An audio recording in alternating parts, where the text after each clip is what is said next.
जिसके भी हो बैठे रहो पढ़ो। ये केमिस्ट्री है, दोनों में कॉमन है। ठीक, जब सर आ जाएंगे तो आपको ले लेंगे क्लास में। ठीक है,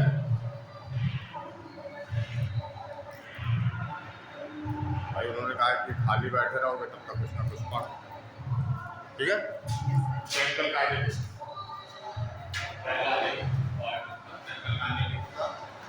तो इसको चालू करने के पहले आपको केमिकल काइनेटिक्स के बारे में मालूम होना चाहिए कि केमिकल काइनेटिक्स है क्या।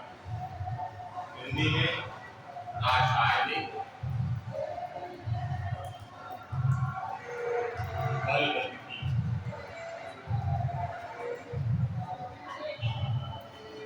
क्या है रासायनिक बलगति, केमिकल काइनेटिक्स? बोलो, रासायनिक बलगति किसको कहते हैं? केमिकल काइनेटिक्स की डिफिनीशन क्या? What is the definition of chemical kinetics? अरे लोग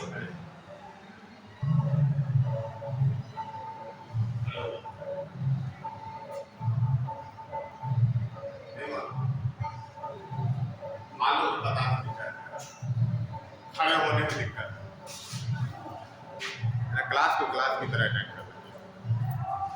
बलगति, रासायनिक बलगति का मतलब कि केमिस्ट्री की ऐसी ब्रांच जिसमें हम लोग रेट ऑफ रिएक्शन, ठीक है, और फैक्टर, पहला तो रेट ऑफ रिएक्शन, केमिस्ट्री की वह ब्रांच जिसमें हम लोग अभिक्रिया के वेग या रेट ऑफ रिएक्शन के बारे में पढ़ते हैं, और रेट ऑफ रिएक्शन को, अभिक्रिया के वेग को प्रभावित करने वाले कारकों के बारे में, जैसे कौन से फैक्टर हैं जो रेट ऑफ रिएक्शन को बढ़ा सकते हैं अथवा रेट ऑफ रिएक्शन को घटा सकते हैं। और केमिस्ट्री की वह ब्रांच क्या कहलाती है? केमिकल काइनेटिक्स, रासायनिक बलगति के नाम से। यानी ये जो पूरा चैप्टर है, ये चैप्टर आपका रेट ऑफ रिएक्शन के ऊपर बेस्ड है, और रेट ऑफ रिएक्शन के ऊपर जब बेस्ड है तो हमें सबसे पहले रेट के बारे में मालूम होना चाहिए कि आखिर रेट क्या है, अभिक्रिया का वेग किसको है। क्या है अभिक्रिया का वेग? सपोज दैट कोई रिएक्शन लिखी हुई है, ए आउट, ठीक है। और कहते कि इस अभिक्रिया के वेग को आप परिभाषित कीजिए। इसकी डिफिनीशन क्या होगी? रेट ऑफ रिएक्शन की, रेट की डिफिनीशन क्या होगी? तो यूनिट टाइम पर, एकांक समय में किसी भी रिएक्टेंट या प्रोडक्ट का वह अमाउंट जो अगर प्रोडक्ट है तो रिएक्टेंट में कन्वर्ट हो, और अगर रिएक्टेंट है तो प्रोडक्ट, यानी change in concentration of reactant और product with respect to time is called rate of reaction, ठीक है। यानी जो रेट होगा अभिक्रिया का, यदि ये एक रिएक्शन है तो इस एक रिएक्शन के हम दो रेट लिख सकते हैं। पहला, rate of disappearance of A, एक तो ए के पदों में लिख सकते हैं। ए क्या है? रिएक्टेंट, और जब रिएक्शन स्टार्ट होगी तो इसकी धीरे धीरे कंसंट्रेशन क्या होने लगेगी? कम होने लगेगी, और कम हो करके वो किसमें चेंज हो जाएगी? प्रोडक्ट में चेंज हो जाएगी। यानी ए की जो कंसंट्रेशन होती है वो क्या होगी? डिक्रीज होगी, और बी की कंसंट्रेशन उसी टाइम के रिस्पेक्ट में क्या होती जाएगी? बढ़ती चलेगी। यानी किसी भी अभिक्रिया के वेग को, रेट ऑफ रिएक्शन को आप दो टर्म्स में बता सकते हैं। पहला कि रिएक्टेंट किस रेट से डिसअपियर्ड हो रहा है, और दूसरा कि प्रोडक्ट किस रेट से बन रहा है, उत्पन्न हो रहा है। तो rate of disappearance of A या rate of produce of B का प्रोडक्शन किस रेट से, ठीक है।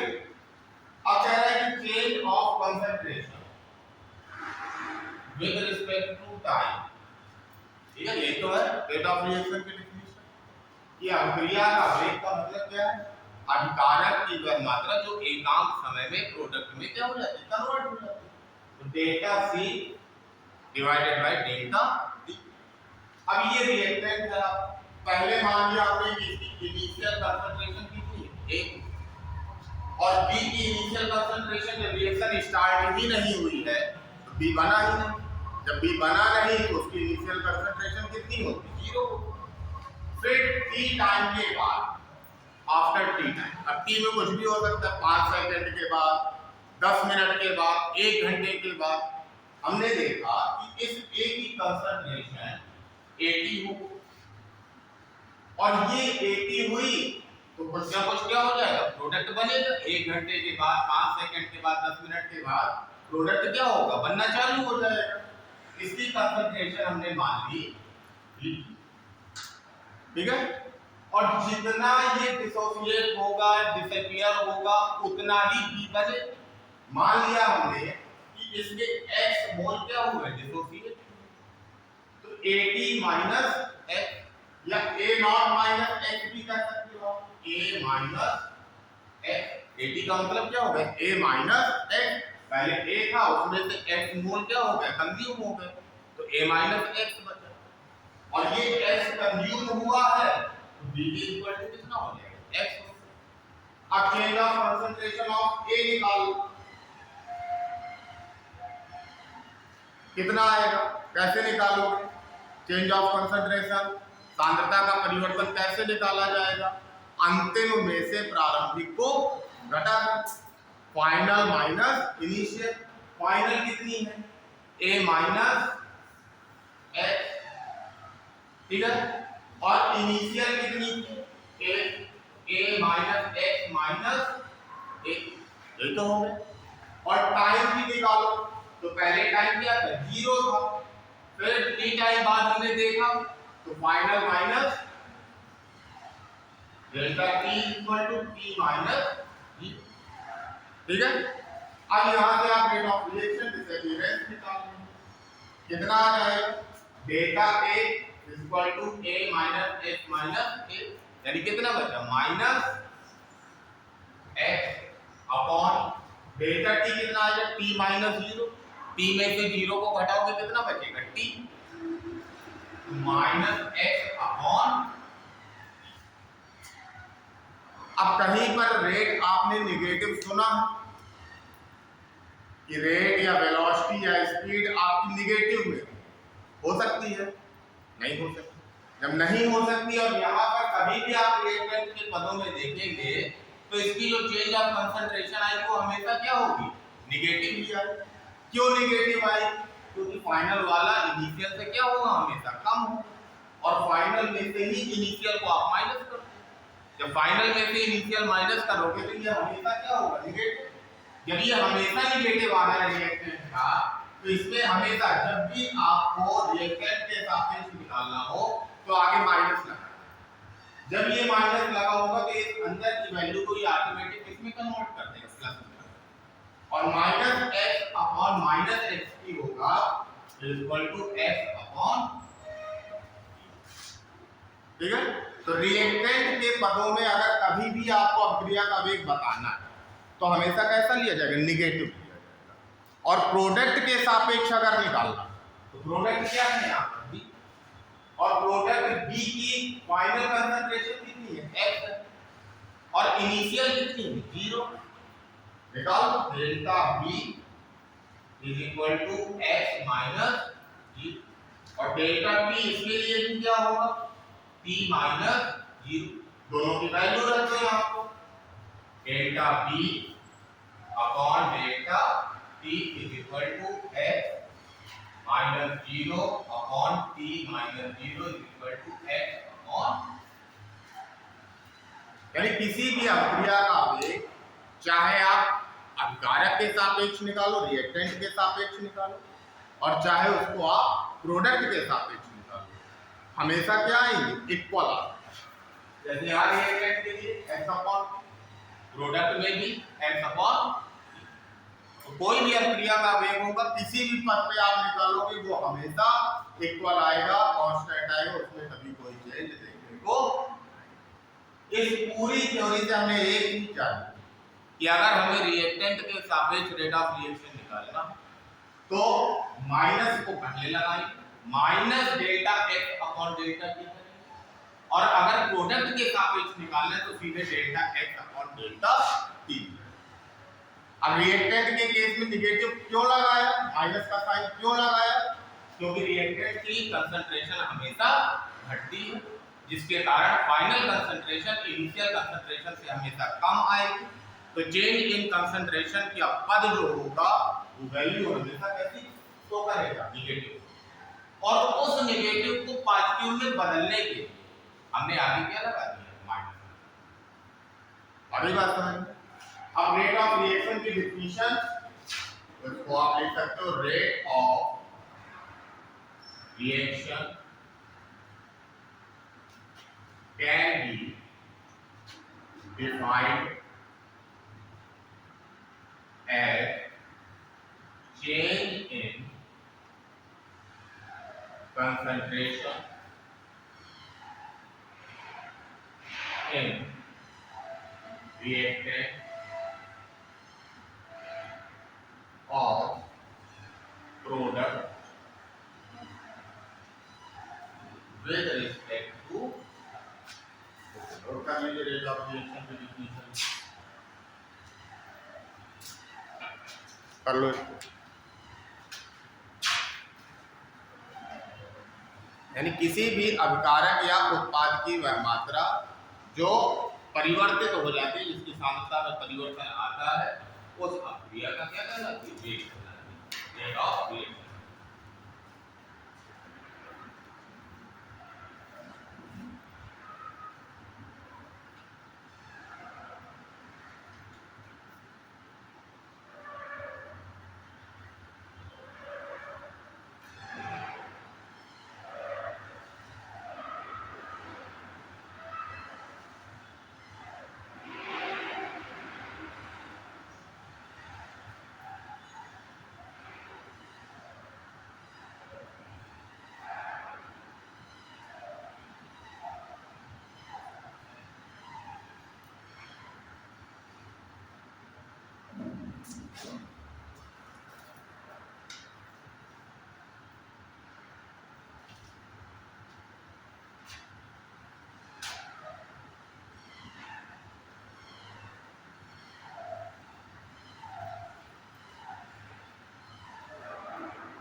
जैसे ये आपको इनिशियल और टी टाइम के बाद निकालना हो, तो इसमें उतने ही x माइनस किया करिए जितना इनका स्टोइकोमेट्री गुणांक होता है, स्टोइकोमेट्री कोएफिशिएंट होता है। जैसे यहाँ a का स्टोइकोमेट्री कोएफिशिएंट कितना है, 1 है, तो हमने 1x माइनस। अगर यहाँ 2a लिखा होता तो 2x माइनस, अगर 3a लिखा होता तो 3x माइनस, और यहाँ उतने ही x फॉर्म होते जितना b का स्टोइकोमेट्री कोएफिशिएंट। यहाँ पर b का 1 है तो 1x बनता, अगर यहाँ 3b लिखा होता तो 3x। ठीक है, तो उससे आपको न्यूमेरिकल करने में इजी होगा। कभी भी अगर डिफरेंट स्टोइकोमेट्री दिए हुए हैं तो फिर उनको उसी के अकॉर्डिंग माइनस करते हैं। अभी एक एग्जांपल लेकर के उसका भी रेट ऑफ रिएक्शन निकालते हैं। ये नोट हो गया, नोट डाउन हो गया।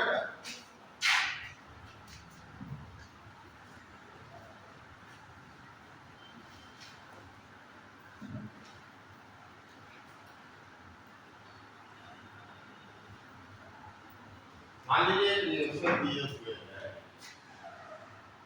2a गिवन आउट 3, ठीक है, और इस रिएक्शन के लिए उसने कहा कि rate of disappearance of A बताइए, rate of appearance of B बताइए, और rate of reaction.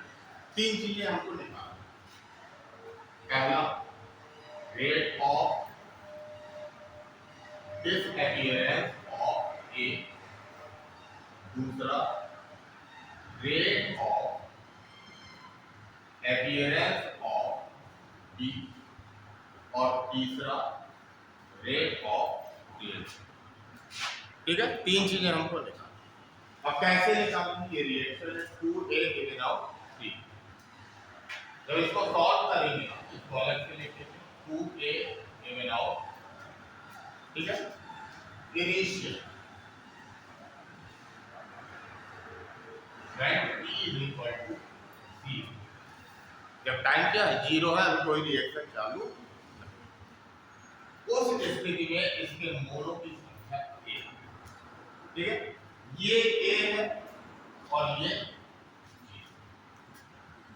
After T time when t is equal to t, अब t कुछ भी हो सकता है, 5 सेकंड 10 सेकंड कितने भी समय बाद, ये हो गया a, ठीक, और b की कंसंट्रेशन हमको मिली b। अब at और bt की वैल्यू निकालनी। कैसे निकालें? सपोज किया कि a माइनस, यानी a पहले था उसमें से 2x किसमें कन्वर्ट हो गया b। अब यहाँ 2a से कितने बन रहे हैं, 3 बन रहे हैं, तो जब ये 2x डिसॉल्व होंगे तो 2x से बनेंगे कितने, 2 अणुओं से 3 अणु बन रहे हैं, तो 2x से कितने बन जाएंगे, 3x बन, जितना इसका स्टोइकोमेट्री कोएफिशिएंट है Bt = 3x, जितना काम कर दिया। अब आपने लिखा रेट ऑफ डिसअपीयरेंस ऑफ ए। अब ए क्या है, रिएक्टेंट है कि प्रोडक्ट है? पहले तो ये मालूम होना चाहिए कि ये ए क्या है, रिएक्टेंट है हमारा कि प्रोडक्ट है? क्या है, रिएक्टेंट। ये रिएक्टेंट है तो रिएक्टेंट में आपको हमेशा मालूम है आगे क्या लगा देंगे, माइनस लगा, ठीक है। चेंज इन कंसंट्रेशन है तो डेल्टा, और किसकी कंसंट्रेशन का चेंज निकालना, ए की कंसंट्रेशन, तो डेल्टा ए अपॉन किसके सापेक्ष निकालना, टाइम, डेल्टा। ये फार्मूला बन गया। इसी तरह हम बी के अपीयरेंस का फार्मूला बना लेंगे, रेट ऑफ अपीयरेंस ऑफ, अब बी क्या है, रिएक्टेंट की प्रोडक्ट, जब प्रोडक्ट है तो उसमें माइनस लगाएंगे कि नहीं लगाएंगे, नहीं लगाएंगे। क्या फार्मूला बनेगा, delta concentration B upon delta, ठीक है, यहां तक हो गया। अब इसमें डेल्टा ए का मान रखना है। डेल्टा ए कैसे निकालेंगे, फाइनल में से इनिशियल को घटा करके निकालेंगे। फाइनल कितना है? a माइनस 2x और इनिशियल कितनी है? a minus 2x minus a upon delta T कैसे निकालोगे? Final minus initial. फाइनल कितना टाइम है? t। इनिशियल कितना है? 0, तो t माइनस 0 और इन सब के आगे क्या लग जाएगा? माइनस। ठीक है, माइनस का साइन तो चल ही रहा है। ये a से a कैंसिल, क्या बचा? माइनस 2x अपॉन ये तो आ गया। अब ये माइनस माइनस क्या हो जाएगा? प्लस हो गया इक्वल टू 2x अपॉन ये रेट ऑफ क्या है? Disappearance of A. Rate of disappearance of A के विलुप्त होने की दर या ए के विघटित होने की दर या डिसोसिएट होने की दर क्या? 2x upon b। अब इसी तरह rate of appearance of b निकालो। ये क्या है? डेल्टा बी निकालना है, तो कैसे निकालोगे? Final minus initial.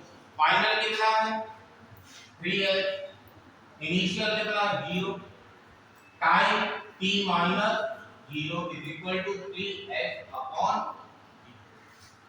और अभी थोड़ी देर पहले मैंने आपको बताया कि रेट ऑफ रिएक्शन चाहे डिसअपीयरेंस के पदों में निकालो चाहे अपीयरेंस के पदों में निकालो, हमेशा क्या आना चाहिए? इक्वल आना चाहिए। यहाँ ये इक्वल आ रहा है, ये 2x अपॉन t, ये 3x अपॉन t। क्या ये इक्वल है?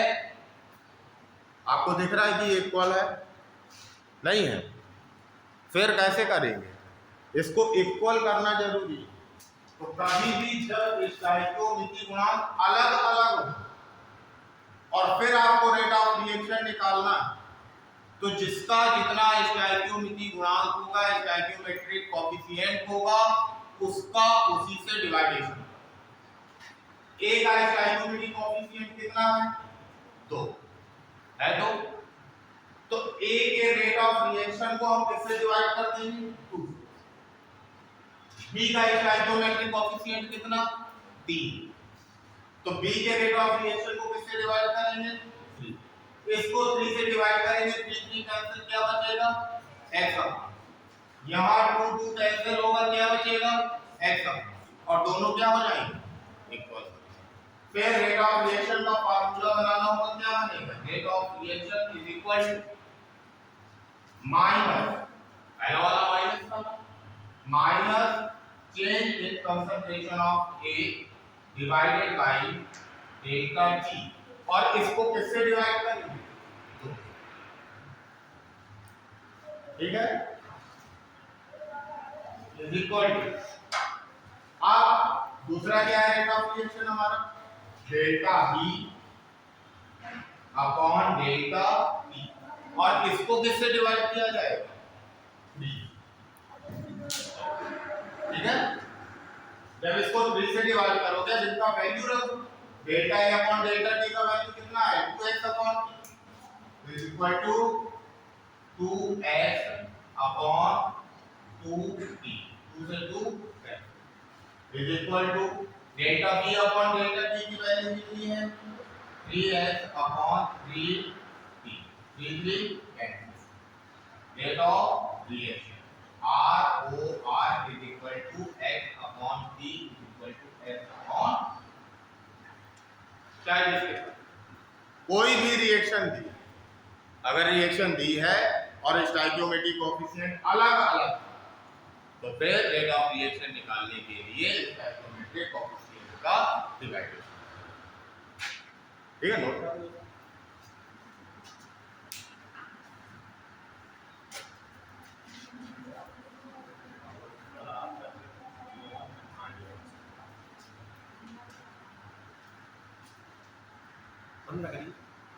पॉज कर दो, इधर से होगा और इधर से होगा।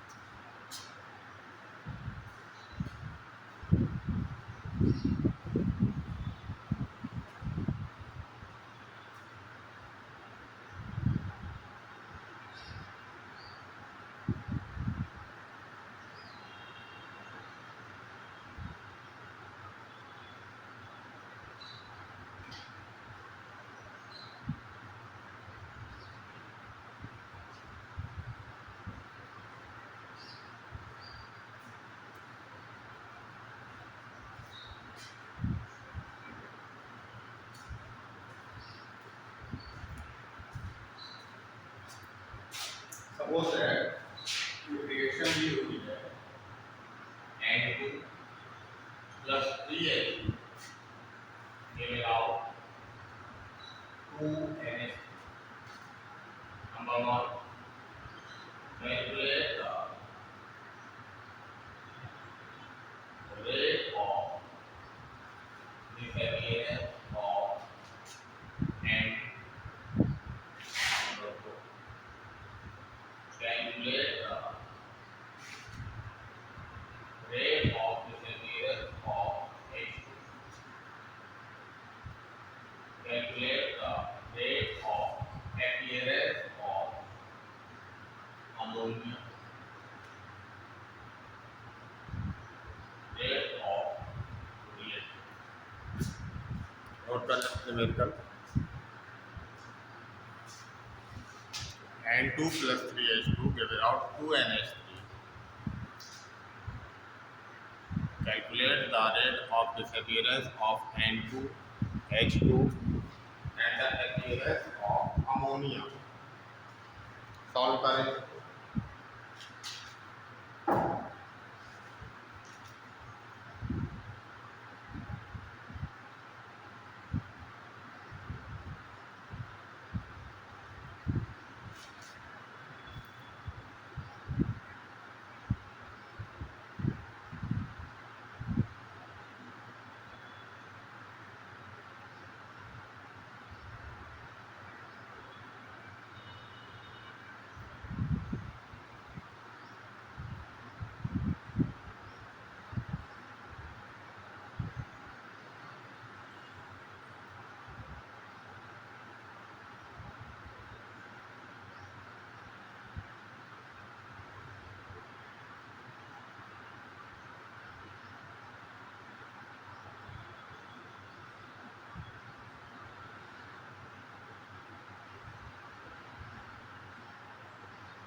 अब नाइट्रोजन के सापेक्ष हमें नाइट्रोजन का डिसअपीयरेंस रेट बताना है। कैसे करेंगे? सबसे पहले नाइट्रोजन और नाइट्रोजन में क्या है? रिएक्टेंट और अमोनिया क्या है? प्रोडक्ट। रिएक्टेंट है तो rate of disappearance of N2 is equal to reactant है तो नेगेटिव साइन आता है डेल्टा N2 अपॉन डेल्टा, ठीक है। Rate of disappearance of H2 is equal to minus delta H2 upon delta T.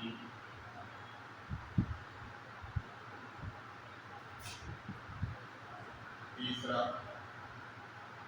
rate of appearance of NH3 is equal to, अब NH3 का product है delta concentration of ammonia divided by delta.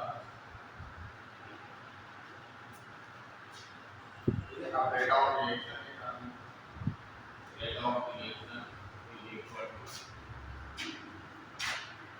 तीनों के सापेक्ष निकालते हैं minus delta N2 upon delta T is equal to minus delta H2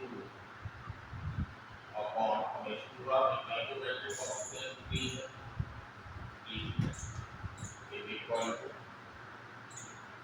T delta T ammonia concentration of ammonia, gain in concentration of ammonia divided by change in time.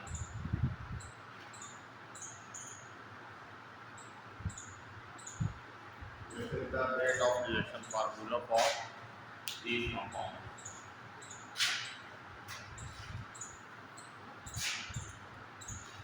Note करें।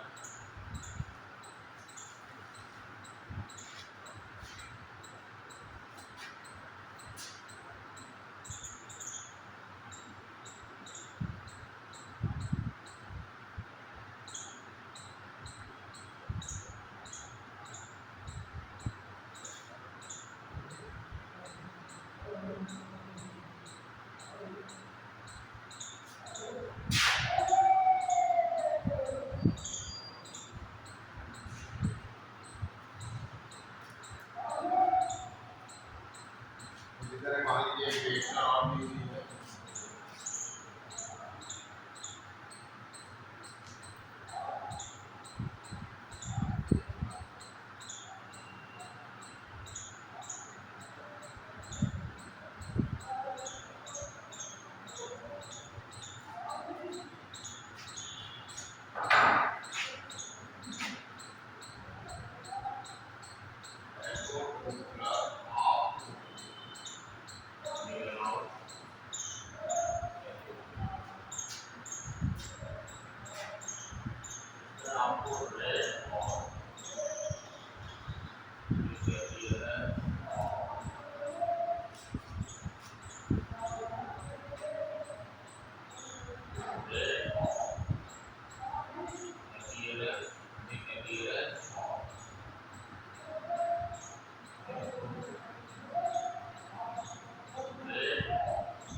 Solve करें इनको।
किया बेटा।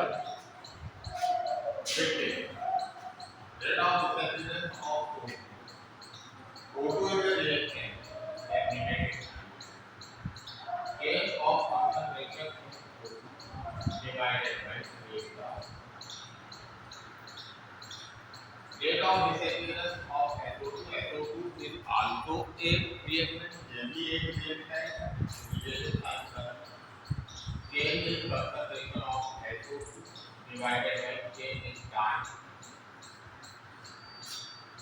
Formation of SO3 or appearance of SO3. SO3 is a product that a formula change in concentration of sulfur trioxide divided by mesa. And right, rate of reaction is different. First one is SO2 minus their concentration of SO2 divided by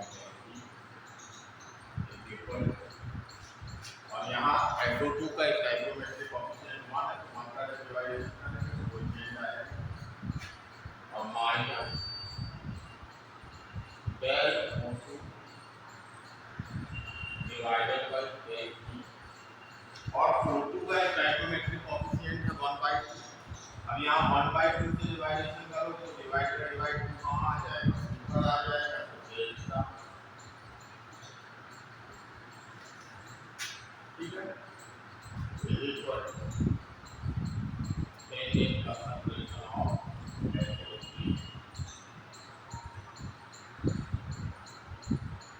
divided by delta। आगे समझिए दो ऊपर कहाँ से आए, दो ऊपर इसलिए पहुंच गया क्योंकि 1/2 is the stoichiometric coefficient of O2 और when you divide the then concentration of O2 divided by delta T by 1/2, then divide is divide making 2 multiply। Note down करते हैं।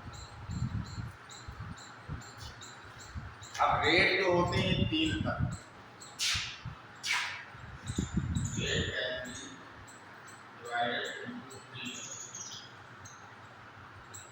का इस्तेमाल होगा एवरेज रेट, दूसरा interest arrear,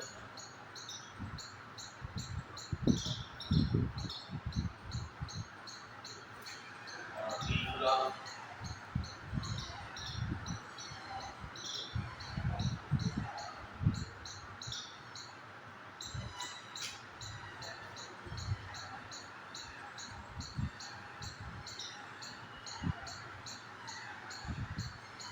down balance.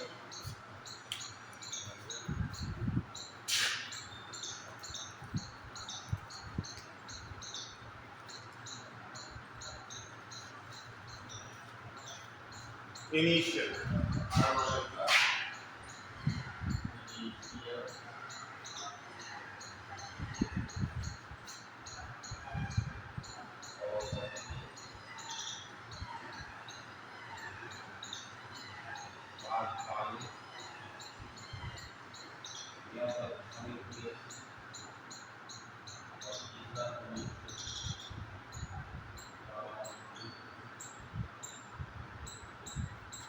Offer में mistakes अंतराल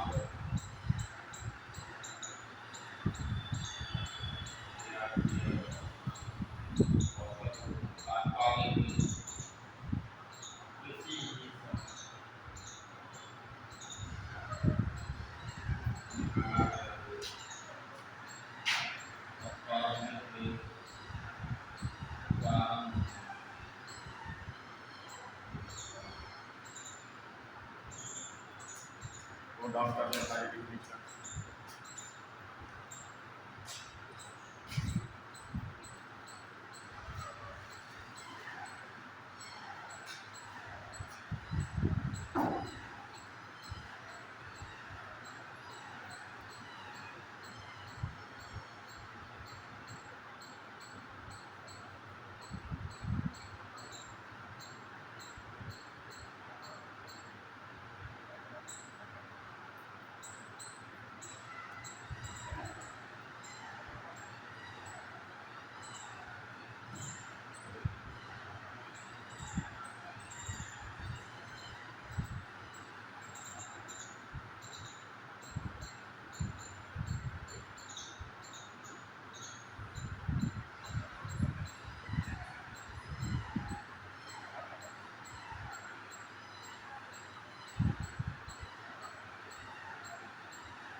कल से सर भी कह रहे हैं कि कुछ बातों से यहाँ पेपर है और 2 मीटिंग बता रहे हैं 3 बजे तक और लेट हो जाएगा तो वो पेपर पेपर 3 बजे छूट जाएगा ना। अभी तो ये है कि गाड़ी से लेट 2:30 बजे छूट जाता है उनका खिलाना 3 बजे छूटेगा। 3 बजे 3 बजे छूटने का मतलब है कि हम लोग 6 बजे छूटेंगे। 4 बजे शाम हो जाती है ठीक है, अंधेरा हो जाएगा। तो वही कितना सर भी कह रहे हैं ऐसा किए ना अब महापुरों ने लाके भाई ये रोड आगे महाराज आगे जो महापुर हाईवे ये वाला अभी खाली हाईवे ये कमरा ये गोडाउन ले जाएगा हो जाएगा तो कहे तो लेगा तो खाली करके तो आइए उससे चलता है वो बात वहाँ रख दीजिए लेंगे थोड़ा और आपको ऑफिस में रखवा दीजिएगा। आप रखवा के और इस काइंड ये जो थे तो वहाँ साले गायब हो गया तो ये और लेते चलेंगे एक तारीख को उन्हें लेगा हाँ तो हो गया। अभी इसमें कि अभी तक वहाँ कोई लगाने वाला नहीं है मोबाइल रखने वाला ये तक लेके चलना तो यूपीएससी में भी वहाँ भी लगा महिला वाला चलना पड़ेगा। हाँ महिला कल से 2 बजे से वहाँ टाइम 3 बजे से बढ़ा दिया कल है आपकी क्लास की कल ही मेरी परसों नहीं।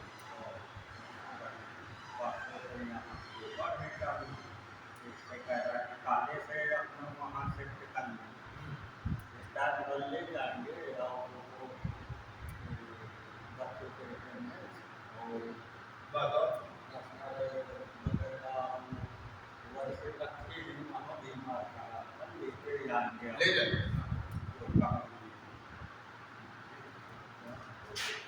भाई वो है वहाँ चल जाएंगे हाँ 2 से 5 सही है वही सही है। आपका जो यहाँ पे पढ़ के रहे भाई एक बार का मतलब है बच्चे छूट गए वो पता चला काफी समय में रहे कर रहे हैं तो 3.5